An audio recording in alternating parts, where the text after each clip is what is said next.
New York if you need like permits or whatever. But You should probably get a permit. Can he just probably want? Can he just show up like at 12 noon and just do it? Does he need a permit? I mean, just do it then. Yeah, if he doesn't have a huge system, he can do it. Absolutely, do it. See, that's when Ebro's being a dick. That Well, means dude. something bad would happen. It'll be a news story. It'll be a great story. Dave Chappelle does show Washington Square Park. Yeah, Mayor says traffic. NYPD. Shut up, Dad! Damn. That happened to Portland, Oregon. They said cost the city of Portland $200,000. 6,000 people showed up. Yeah, police overtime. So how would we find out if you pop up at Washington Square Park? Well, if you're there buying weedy, bro, which I heard is your habit.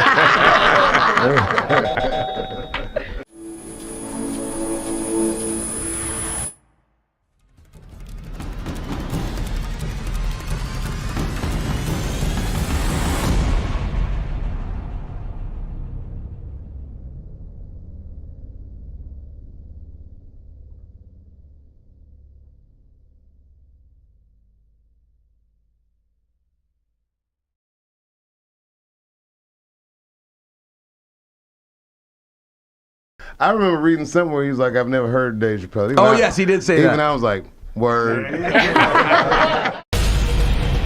From New York, Ebro in the morning on Hot 97. Let's go. We going. You don't need no prep, Dave. All right. Dave's on time Turn on his today. mics there. There you go. Check. Yes. Dave, you're on time, man. Of course. I'm 44 years old now. I'm a goddamn professional. You do realize that F-bombs, MFers, insertion in any orifice. We can't do any of that. Oh, this is live. Yeah, we're live right now. This is happening in New York 100% City. live. 5 million people listening right People now. are driving their kids to school, on the way to work. All right. Plus, all we're right. streamed around the world, too. Duly noted. My fault. You didn't do anything yet. You're fine. Not yet. Dave Chappelle, ladies and gentlemen, is doing so many shows here in New York City. I made sure to print them out because I knew He doesn't know. he was going to walk Yeah. in and go, I don't quite know which show. I mean, I know what's going on, but it's a lot of moving parts in this run. So can I ask you a question? What made you, and I mean you've done it before, but what is the joy you have bringing the music and the comedy together? Well, all right, just like all of you, I'm a fan of music. Yeah. And, from Chappelle's show, like a lot of these people that I'm working with are friends of mine. If I don't know them personally, then I'm at the very least, a admirer of theirs. And it's good, man, when people get together. A lot of egos have to be pushed aside for us to all be able to work together. And it is a joy, man. But is it like an extra bonus? Like you knew you wanted to be successful in comedy, but then you've gotten to play this awesome sort of hip hop ambassador role as sort of a bonus. Like everyone in hip hop loves Chappelle and is willing to put their thing aside to come do your show, which is pretty cool. I mean, well, it's like everyone in the room, we're all part of the culture. We might not rhyme and stuff, but you know what I mean? Like if you have commentary on a rap record, people will give you legitimacy because you've proven that you're aware of this culture. You can commentate on it, But for me, I wouldn't even consider myself an ambassador. I am a fan like everybody else of this music. And I'm lucky enough to get to know some of the best practitioners of this genre. And you have some of these practitioners doing your shows. Oh, yes, I do. Some of the very best. Would you like and to- it's also the first time that I'll be co-headliner with like Chris Rock. Guys that big don't ever get to do shows together, so like me and Chris are going to do 2 nights together. That's so dope. We got some special guests coming through. It's going to be a swell time. And are there tickets still available? There are still tickets available, Corey? Yes, but they're going like hotcakes, New York. Hurry up, get to the internet, run to the phone. Tickets are selling out. This is the official Dave Chappelle taking over Ebro in the morning. We're going to wake Dave up. We're going to be back. New cameras. What are these new cameras you brought in here for? Well, if you do something this big, you got to document it. You don't do this every year in your career. The thing is, this is a special year for me. The end of this run will be my 44th birthday, the last night of this run. Wow. Which will mark the beginning of my 30th anniversary in comedy. Wow. Yes. Like, you know what I mean? If I was a military guy, I could retire now. Right. Get a swell pension. As a matter of fact, as a comedian, A swell pension. I could retire right now. So. I think you could, Dave, if you wanted to retire. I think you'd be straight. Some would say you did retire for about 12 years before coming back. Well, unbeknownst to them, I was slaving away. Hey, everybody, listening to Hot 97. Apparently, we're hip hop and R&B lit. I'm comedian Dave Chappelle. I'm joining Ebro and the gang this morning, promoting my upcoming Radio City run, which is going to be epic. Now, Ebro, you had asked me earlier who are some of the people participating. Starting tomorrow night, for the next 4 nights, I will be there with The Roots. Join The Roots, of course. Yeah. Will be special guest Lil Wayne, Wow. Ice Cube, Common, the young Vince Staples, Love Vince. Love Vince. Big Boy from Outkast, and many more. And then the weekend, Saturday and Sunday, I'll be there with Chris Rock. Following week, August 9th, the lovely Miss Erykah Badu joins us. And then on August 15th, we have a very special guest. Oh, wow. This guest is so special. Wait, has this been announced yet? Oh, announced. I believe it might even be sold out. And nobody even knows who the special guest is. And the guest is so special that I can't even say who it is. Oh, damn. I was going to give you a drum roll and everything. I had a bomb. I had the flex bomb here. Hey, hit the flex bomb anyway. It doesn't say it's a special guest. It's a very special guest. Well, it's a very special guest. It's a very special occasion. What do you think I'm going to bring out? You know, ladies and gentlemen, Chubby Checker. He's back from it. I'm kidding. It's going to be great. Now, Dave, question. This many shows, Radio City, unprecedented for a comedian, yes? Nobody's ever done this before. Someone has. I shouldn't say. I believe Bill Cosby has the record for the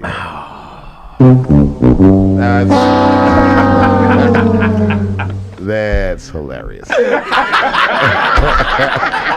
I mean, Rosenberg, you were really quick with that one too, right? Oh boy, yeah, but no, but actually, I think that at the end of this run, we will exceed that attendance record. This is pretty cool. Yeah. And is it extra special that it's Radio City? There's a certain aura of Radio City. That venue does mean a lot to me. You know, like the first time that I did a show that was larger than a comedy club was at Radio City. I was 19. I was opening for Aretha Franklin.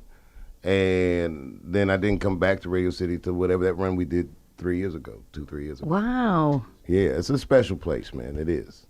It's a lot of people don't realize just how long your run in comedy was. I had interviewed David Allen Greer a couple weeks ago, and he was talking about you guys being on the same shows when you were like 16 years old, 15 years old, right? Yeah, man. I mean, Caroline's. I'm like, because I was so much younger than my peer group, you know, I've been around for a long time, but, you know, I go through this thing where I feel like I'm older than I am because my peer group is like a decade ahead of me. Well, I was going to say, David Allen Greer, for example, you've known him for 30 years or whatever. He's 58 or something like that. Yeah. It's like that. Damn, you just threw 58 on? You sure he's 58? He was shockingly old. When he told me, I was like, whoa, maybe 60.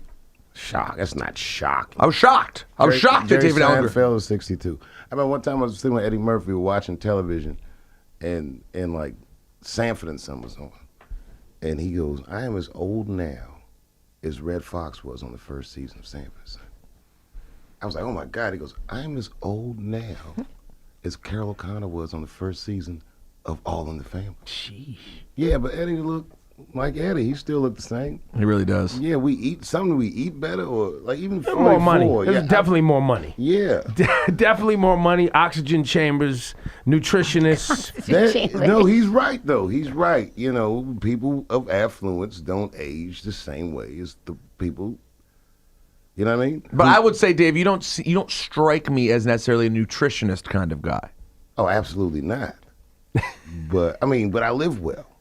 You do live very well. Yeah, and I have effectively minimized my stress.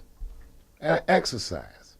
And all of these factors I think will contribute to my quality of life. Maybe not the length of my life, but who knows? I can get hit by a bus, catch some kind of wild cold or Zika or something. I don't know what's going to happen to me. So I just don't worry about it. I just chill and do shows that I dream about. It's like a fantasy show. I'm like living the dream. Well, you know that our good friend Cypher Sounds often tells me about you. His favorite thing about being around you is that you live the ultimate life in that you do exactly what you want to do on the timeline you want to do it. Well, it sure looks that way. It really does. You go to all the fights. You love fights, right? So you always go to all the fights. Will you be at McGregor Mayweather? Okay, that fight I might not actually attend. Because you're worried it could like devolve into like a Bo Galata riot or something? No, because it has all the suspense of a Globetrotter game. Wait, so are you gonna watch it at all? Yeah, hell yeah, I'm Okay, gonna watch. yes. All right, wait. Let's start with Saturday. You guys were both in the building in Brooklyn, yes? Yes. Dave, you went. Laura, you went. Yes. Yes. Laura, how did you feel about the fight?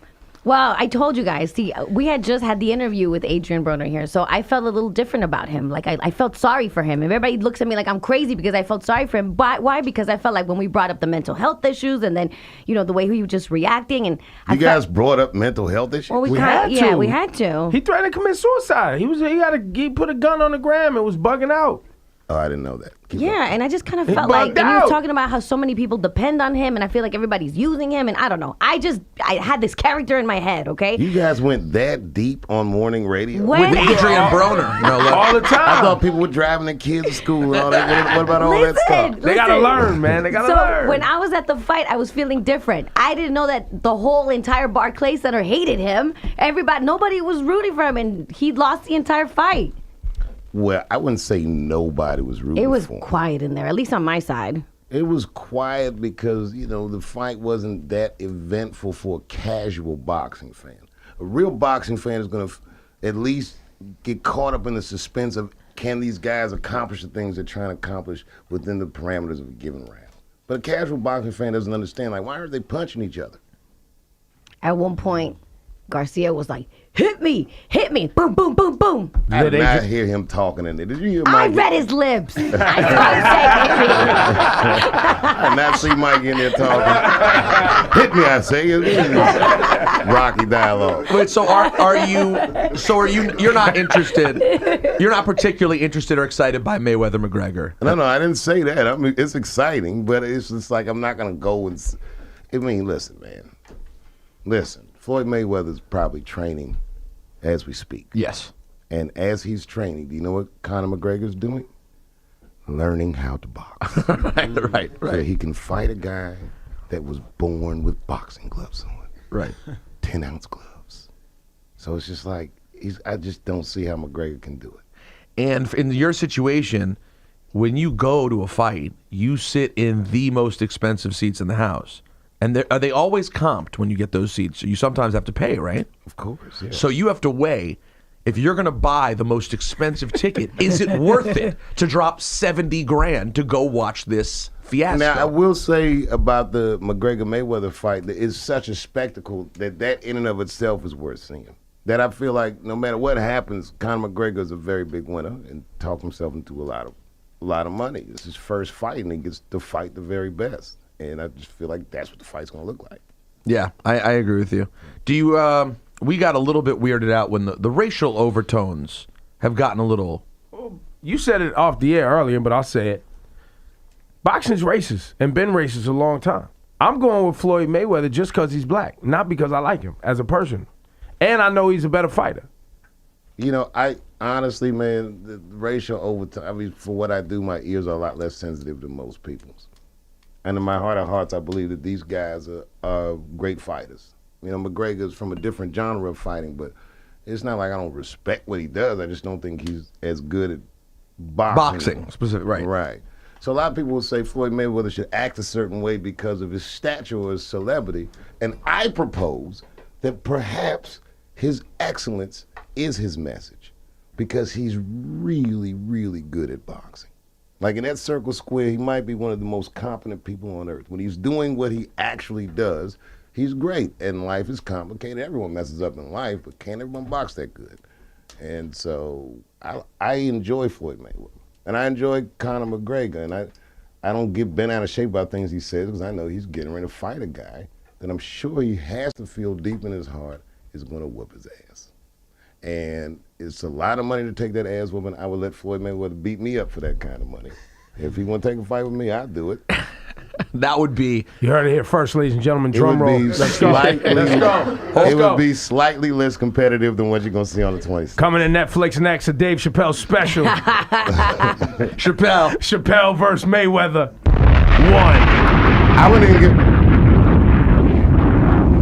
even get my ass whooped though. Well, you just go down? Yeah, as soon as the opening bell went, I just jump on the floor, count to 10, and walk to the bank, bro. Life goes on, man. I got no ego. Well, speaking of Netflix, were you happy with the way your specials were received? That's a good question. You know what? To be honest, yeah, sure. I mean, the one thing about putting anything out is you can't control how it's going to be received. And I think people were, by and large, very fair and thoughtful about how it was received. Are you working on another one? Oh, yeah, oh, yeah. Yeah. Look out. There's another one coming soon. Are these Netflix people around us as we speak? No. But they are everywhere. I knew. Dave, are you into the Jay-Z album? 444? Yes. Yeah, everybody's into that. Everybody? Well, listen, man. I am 444. I'm turning 40. Everybody's turning 44. I'm turning 44, man. This guy's saying stuff that I want to hear.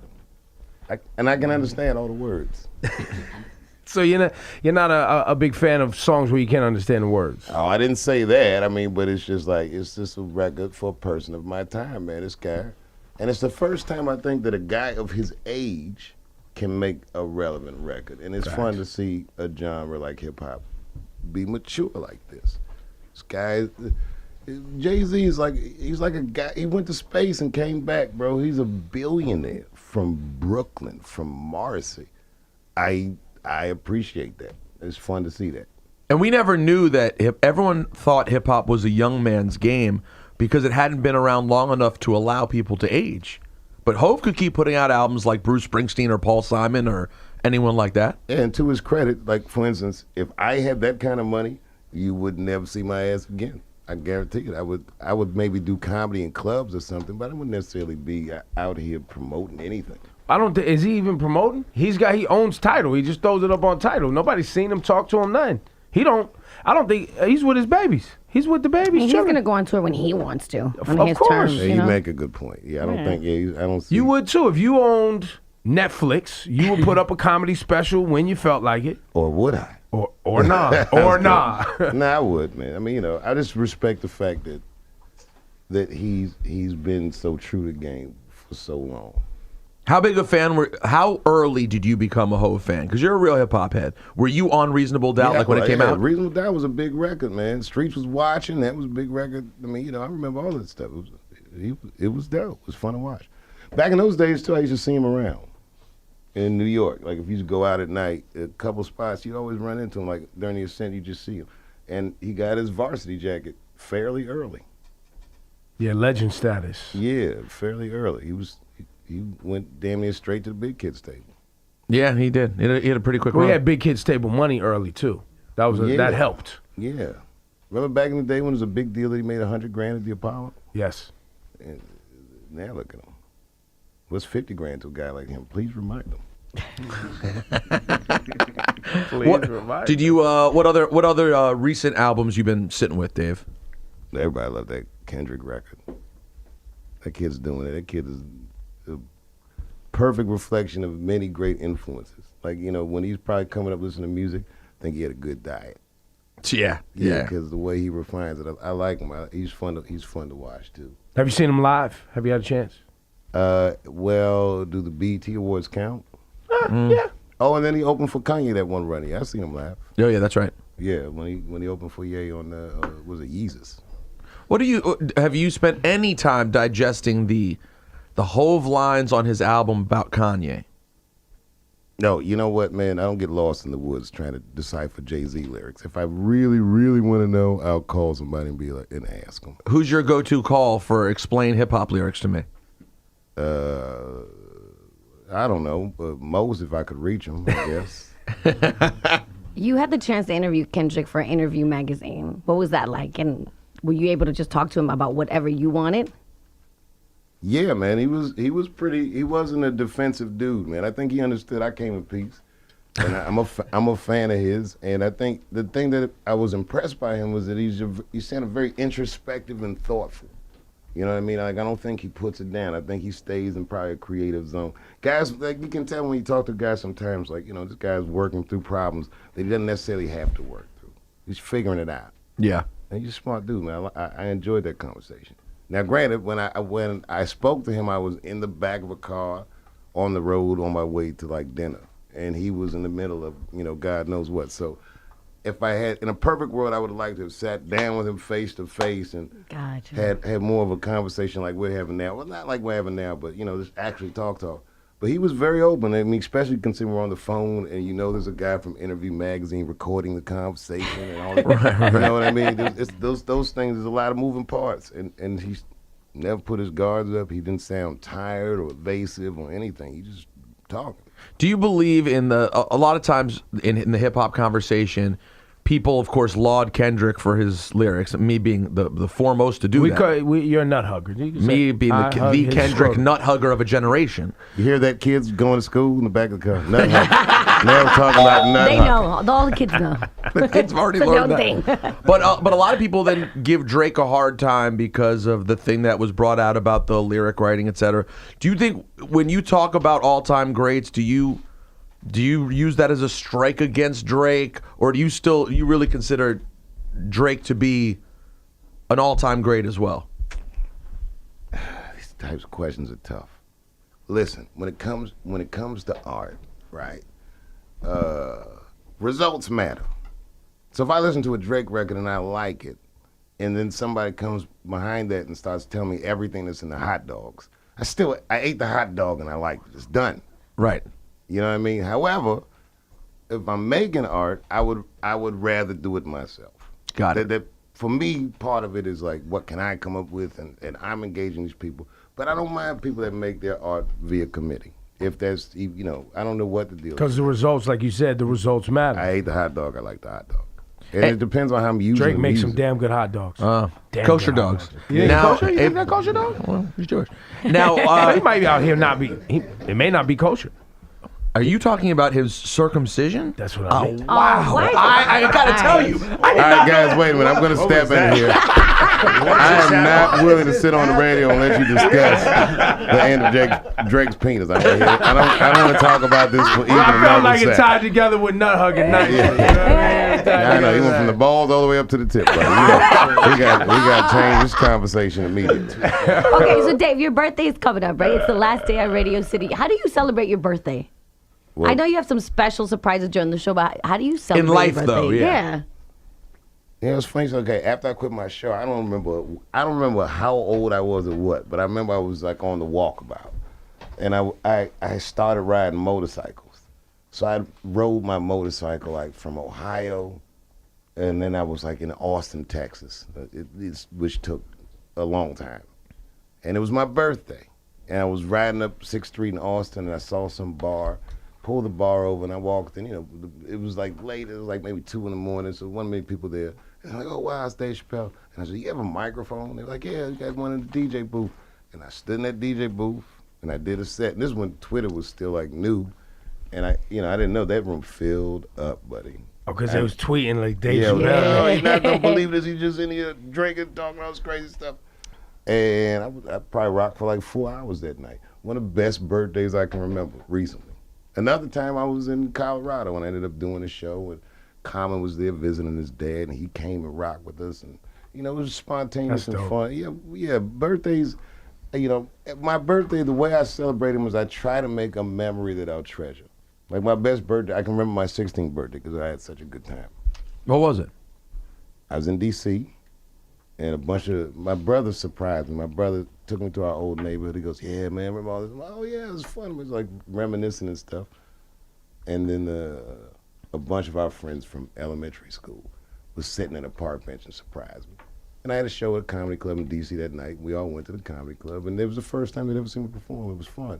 And the MC was a guy named Patton Oswalt, who's pretty damn famous now. Yeah, he is. Yeah, but I remember all these birthdays, comedy is what I like to do on my birthday. Like I'm doing exactly what I need to be doing for my Yeah, I was gonna say you're living the dream. You are truly living your dream. Well, the thing is though, but it's not easy. I sincerely make a point, literally I make a point to manufacture quality memories because it's the only thing I believe they can't take away from me. Give us a little insight to those parties you've been throwing at a barn in Ohio. Oh, which one's the Barnes, orgies other places or too. the- Oh, Barnes. my God. Yeah, we You don't went, know you about went that. orgies. You went orgies already. No, Give me it's surprise. not an orgy. It's not orgy. How'd you get sign off on that? I want to talk to you. I want to talk to you about how you got sign off on that from the No, wife. the party is like it's a juke joint, man. It's like we put full production in my neighbor's barn, and we rock out. I got this band. I call it a band with no name. Really, it's just a bunch of people I poached from Stevie Wonder, and different artists come through and just rock out in the barn. But you got to understand, where I live, this is the big dance. There's no cell phones in there. None of my shows. We don't have cell phones, so your margin of error socially is a little wider. If you know that you're not going to get filmed and gotcha. And people come through. John Legend rocked at it. Tribe Called Quest rocked at it. I mean, we've had all kinds of people. Chance, I think. You've had Chance before, Yeah, right? Chance rocked with us once. Smokes rocked with us once. Daylight rocked with us in London. Ed Sheeran came by in London right after he had done Wembley Stadium, man. And it came with us. We were in a little loft in London. We just rock out. And you get to see people do stuff that you wouldn't normally see them do. Big artists come. It's like there's no ego. I'm not paying anybody anything. People just do it. It's all love, man. We all just look out for Joe. The pivotal moment in our relationship right now, Dave Chappelle. Wow. You brought up Ed Sheeran, which made me think of Game of Thrones. Earlier on the show, I pissed a lot of people off who listened to the program because there's people like, I can't afford HBO, so I don't watch Game of Thrones. And I assaulted people's intellect. I said, look, if you don't watch Game of Thrones, intellectually, you and I are in a different place. And my place is better than yours. Wow. Yeah. So I know what's coming next. Dave Chappelle, do you watch Game of Thrones? Them Thrones. Them Thrones. You watching them Thrones? Of course I do. Yes! Victory But is mine. I did not see last night. Oh, That's okay. fine, that's fine, So that's no fine. spoilers. That's yes. fine. How Yo, many? last night the Dragons. No, Yeah, that's by the way. That's what Alexa But did. it's funny. I got on late. I like binge watched and caught up because I used to be on the tour bus and there was a couple nerds on my bus that would always be talking about it. Man, you hear bits of their conversation and dragons and all this. I'm like, man, that sounds whack. Gotta work. And then I started watching it, man, and yeah, I just got sucked in. It was, you know what I mean? It was, And then you were chiming about the dragons. yeah. Then it was like, yeah. Yesterday, Alexa's dad, my wife's father, wrote her and was like, she was like, Dad, did you watch Game of Thrones yet? He's like, no, I'm at dinner. I didn't see it. Don't spoil it. She was like, damn, the dragons ate Jon Snow. Sad. Man. But it's a special kind of show. I had mixed feelings about Ed Sheeran's appearance, but I didn't care. It wasn't bad. I though. didn't care. This is what I care about, Dave. You know a lot of white people. How much, and for people who don't watch Game of Thrones, there's a whole movement about how Game of Thrones really can teach you about white people and the things that motivate them. Right? Wait, I haven't heard this yet. Wait, I There's haven't a whole heard it yet. article. There's a whole article. What is this article in though? It's better be. It's on a black site. It's black Black Facebook. Tail. Yeah. Black Tail has an article, but No, it's like root.com, I think. And they started the hashtag Thrones, y'all, and all that Twitter stuff. They're a part of that. Do you feel, for the people who don't watch Game of Thrones, that there is anything to learning white people through Game of Thrones? well, why don't we say it like this? Why don't we say that Game of Thrones illustrates certain concepts that are part of the power, the dynamics of power, Okay. and the manipulation of power and leverage in high-end situations. It'd be like if you made a show about 50 Cent's book, The 48 Laws of Power. Okay. How many laws of power he said there are. Yeah, I mean, and white people are often powerful in our walk of life, so maybe in that sense it's illuminating. Yeah, because the article goes on to talk about the dragons are white privilege. All right, then they're going to. Because Daenerys is just born with these dragons that you just fire on anybody at any time. She ain't got nothing to worry about. You can't burn her, you can't harm her, you can't do nothing. Yeah, so I gotta think about it. I gotta digest that. I don't know if that didn't immediately ring true. And then they said winter, the what are they called? The White Walkers. Mm-hmm. The White Walkers. Who are the White Walkers? The White Walkers is The racism. KKK? It's always coming. It's KKK. It's always on the way. No. It is Hold always on. The coming. White Walkers are so much more dangerous than the KKK. The KKK are pathetic No, at this it's point. racism. It's Okay, all because of the it. White Walkers are terrifying. I've got to read this out. Where in D.C. were you born? Washington Hospital Center. And what section of D.C. did you grow up in? Well, several. I used to live in Silver Spring from like 0 to 10, and then I lived Right. in the Northeast on East Capitol Street. Did you hear the really sad DC news from the weekend? That Cool Disco Dan died. Yes. man. Wow, The really? legend Cool Disco Dan passed away. Yes, I did. You heard that country big? Yeah, Cool Disco Dan. He was for people listening who may not know, he was a iconic graffiti artist, and his tag Cool Disco Dan. I mean, Dave, your entire life must have been seeing. I'm from Montgomery County, so I only saw it some, but in DC, you saw it all the time. Yo, you seen on the bus, like written on the seat. This guy was ubiquitous. Like he just rode all over the city. Cool Disco Dan. And then at a certain point, it's like some Turk 182 stuff. At a certain point, people were like, who is Cool Disco Dan? And there was a paper in DC that went and found this guy, and he was like a street legend. He was like a local, like, oh, yeah. It was a funny reference locally. And he just passed away. Just passed away, and there's a great documentary that came out a couple years ago about him. That's phenomenal. There's a documentary about Cool Disco Dan. Yeah, I'll send it. I'll send it to you. I got a DVD of it. It's phenomenal. All right, stuff. Phenomenal. But yeah, rest in peace, Cool Disco Dan. Dave, you have some shows announcing today. What's the deal, man? More Radio City dates? Yes, going on sale today at 3 o'clock. Joining the lineup will be Solange. Oh. Yes. Wait a minute. Nobody's heard this before. No, this is breaking story. Oh, wait, hold up. Set him up. Yeah, you need this. Set him You up. need this. Gotta have the right Good thing. That's right. Solange going on sale today at 3 p.m. Also joining me at Radio City will be select members. 5 p.m., Dave. 5 p.m. 5 p.m. Excuse me. In the newsroom over there in the corner, they say 5 p.m. Correction. Okay, correction. We are going on sale with Solange's show at 5 p.m. And also joining me, select cast members from Saturday Night Live. Uh-oh. Leslie Jones, Michael Che, and Colin Jost will be joining me at Radio City. So please check your local ticket listings. I don't even know where do I tell people to look for this? Ticketmaster.com. Ticketmaster. Boom. Ticketmaster.com, of That's right. course. But of course. And all the shows, will there be more added after this, or is this the last? Well, like it's weird. Like some of these are sold out, man. But on August 17th, Chance the Rapper's joining me. August 18th, I'm co-hosting with the Daily Show's Trevor Noah, and then of course Donald Glover, aka Childish Gambino, will be on the 19th, and on August 20th, Miss Lauryn Hill will be there. And then on August 23rd, the day before my birthday, I read night with my brothers.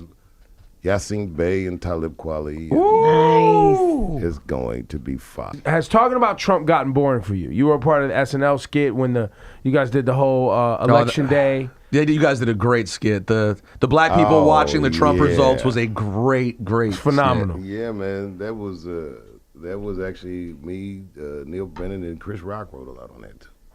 And that seemed very you. The idea of not being surprised by that. Oh, that's what you know. The night that he won, the writers' room at SNL stopped, and that was my attitude. Like, I was more worried about coming back to television than I was about what had happened in the election. Right. I live in Ohio. I could see him coming.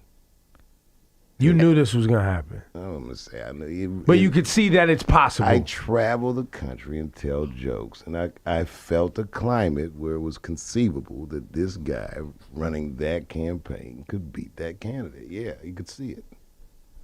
In New York, you can't tell. Right. You know, like all this talk about Mexicans and getting ice. You know, New Yorkers don't know nothing about Mexicans and. Well, you know ICE, but not like Texas, not like Arizona. you know, not like west of the Mississippi, you know, and in the coastal cities, you just don't know what's popping in the middle. You don't know. So wait, that night, were you guys still at SNL working on election night? Yeah, it was eerie, man, because they were doing this thing at the skating rink at Rockefeller, where they were projecting the winners of states on the ice, and the windows were open because I was smoking in the office. And you could hear like every few minutes when they call and say, hooray, all out the window. So it was like really like you immersed in it. And there was TV screens. And I'm telling you, as the night went on and state after state started calling Donald Trump, boy, that writer's room got quiet. Like nobody wrote anything. And cats were devastated. But, the show went on, and everything worked. All's well that ends well. And that episode got nominated for an Emmy, so we'll see how it goes. All right.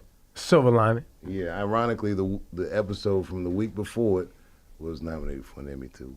So I probably won't win, but but I thought that was dope. Yeah, it is. Given all that happened that week, I was very impressed. Well, I remember the night of the election, I was working for Complex doing this party, and when I started getting the information from family I have that knows a lot more than me that it was going bad, Common showed up, and I went up to Common and I was like, Com, she's gonna lose, and that was the first moment I realized that progressive black people, though saddened by it, were not as surprised as I was. He kind of looked at me like, And I was like, my whole life had fallen apart in front of me. And it just seemed like my black friends did not take it the same way. It just was not a surprise in the same way. We've been here before. I think I was surprised that the factions that control the way things go would allow this. I didn't think he would get as far as he got in his campaign. When he got that far, remember we would talk about it on there. I'd be like, all right, if y'all want this guy to be president, it's not going to affect my pocketbook, but boy, this is going to be embarrassing. Yeah. I mean, I don't know. I mean, this guy, where we living, man? What we doing? Look at all these things that happen. He's just not the biggest game in town. Like, the biggest threat to America is Americans. When it comes down to it, we're either fighting against each other or fighting for each other. And his rhetoric is divisive, but in a world of cause and effect, maybe it's a good thing. For instance, Hillary Clinton didn't unite the women voters, but that Wednesday morning, they was united. I know, it's true. Like maybe he'll just save everybody by accident. That's what we've started to hope for. Yeah. That we are in a hope. We are in a enjoying watching people, because I find myself happy that people have a common enemy. I feel like, right? Like I feel like people want. Like it's the first time in my time in media that I feel like people yearn for information. They want to learn. I've learned a lot. I was thinking about this yesterday. I don't think I've ever used the word collusion in my life before the last 6 months. Can you remember saying the word collusion in a casual sentence? And now we know. Vocabulary is getting better. Government protocol, we're getting an education, because every time it breaks government protocol, they tell us what protocol is. Americans are learning a lot right now, and this is the first time that maybe a voter will actually be educated and can figure out how the car works a little bit. Does Trump make it 4 years? Oh, like, are we gambling? Yeah. Over under. Yeah, I'm gonna say he'll make it through 4 years because the mechanics of government is slow. So even if they try to get him out, it'll take them 5 years to get him out. Like, you know what I mean? Like, yeah. Does he get another term? I doubt it. I don't know who the other side's gonna run. But yeah, I think he'll make it to the end of his term. I imagine he would. What, you live in Ohio for how long now? Man, I was living in Ohio when we was doing Chappelle show. Like when we finished the show, I go back to the farm. Why did you decide on Ohio? Why did that become the place for you? Because my parents split up when I was a kid, and my dad had lived out there. And he got real sick in like '98, so I would drive back and forth from New York, and there's like no good hotels where I live, so I just bought a house there. And then at a certain point, I just moved into the house. And then when I quit the show, I moved back into the house. It's just like I was just chilling. Because here's a treadmill. Like I could live in New York, I can afford it, but I would have to work all the time. But in Ohio, I could do that for a long time and not work. As far as people out there know, I don't work. They never see me work. And I'm sure the house you got was lovely and, I mean, ridiculously affordable, and you can just pay for it all and sit on it. Yeah, ridiculously affordable. That's it. Well, okay, my life does have its extravagances. I'm not going to front. But the core of what my life is very simple. What are the extravagances? I know you do private jet sometimes. Yeah. Or all the time. Yeah, go on jets, and I go to these great fights, and then, sometimes I peacock a little bit and rock some fly stuff, and, You know, I got my. I mean, every Peacock. Please explain. you know, do peacock. We wear some fly stuff. Put on some clothes, like show out the fabrics. I like the feathers. Okay. There's all right, dressing all right. nice, and then there's like I'm wearing all status symbols. Got it. But you don't do that often, right? Like No. How do you decide when when you're going to show out? Boy, that's a good question. I guess I don't know, man. You know why I do it though? So people like me more. That's all. I just want to be like everybody. I want everybody to think I'm cool and look, it's nice. You know, but I'm not really into clothes like that. I'm not a fashionista. But every once in a while, I just want people to know that I can do that. Do your kids ask you for extravagant things? No, my kids are very simple people. Really? Very Yeah, grounded. my things like fame, my kids don't really have a relationship with what it is I do. This last year, because things been going so well, they be laughing because they see the changes around them, but they're not on that. Where we live is like stuff like that is important to a kid in New York, like their sneakers and stuff. There's very little social capital in that for my kids, so they don't trip on it. Are you able to? Are people used to you out there? So like you and your kids can go out without you being mobbed? Well, that's the crazy thing. So I live in the heart of Trump country, and I can move around, man. People are generally nice to me. They stop talk to me all the time, but they're used to me. Like, you know, I'm just like, I mean, right now, it's like I'm the Warriors or something. I'm like a local team they root for. Like, they're proud of me. Like, oh, it's really cool. Our neighbors doing this stuff. And they saw me when I was going through it, and now they see me now. I'm the same. I'm just having a vastly better time. There's a lot of black people out there. It's mixed. It's me. It's Ohio is not. Yeah, we out there. We're out there. Hell yeah, we're out there. It's like I live in the closest big city. I'm like 15 minutes away from like Dayton. You know, Roger Troutman's at. Yeah, there's black people there. Yeah. You know, it's politically diverse. Where I live is a very liberal town. It's like a very far left town. It's like a Bernie Sanders island in the Trump seat. It's a lot red out there, but in town it's. So where you at? People travel, people do cool stuff. It's cultured. It's just not New York, you know. Would you say, I mean, I'll say it, but I want to know your opinion. I believe that you're the most multicultural as far as the people who appreciate Dave Chappelle. Comedian that we've seen in the last, I mean, since Eddie Murphy. Yeah. Easily, right? Yeah, Eddie's a great example of it also. Totally cross-cultural, yeah. No, I appreciate it, man. You know what? Yeah. Chris Rock too. I would say Chris Rock too, but Yeah, I think Chris Rock too. I think that it got. I don't know. My life is diverse. You know what I mean? Like I see the world. I go, you know, all these guys. You come to the station. We all travel the world and this, that, and the other. And our worldview gets big. And in comedy, we talk about more things. The more people listen to you, the more things you know about, or the more things they recognize. It's cool, man. Do you think it helped that you were like the half-baked? yeah, I was gonna say You and Jim Brewer, right? You guys did this movie that was like such a cross. It was just a stoner movie. It was for everyone. It was a stoner. Do you think that helped set it off in that direction? I mean, listen, I don't knock any of the stuff that I did because everything helped in some way, form, or fashion.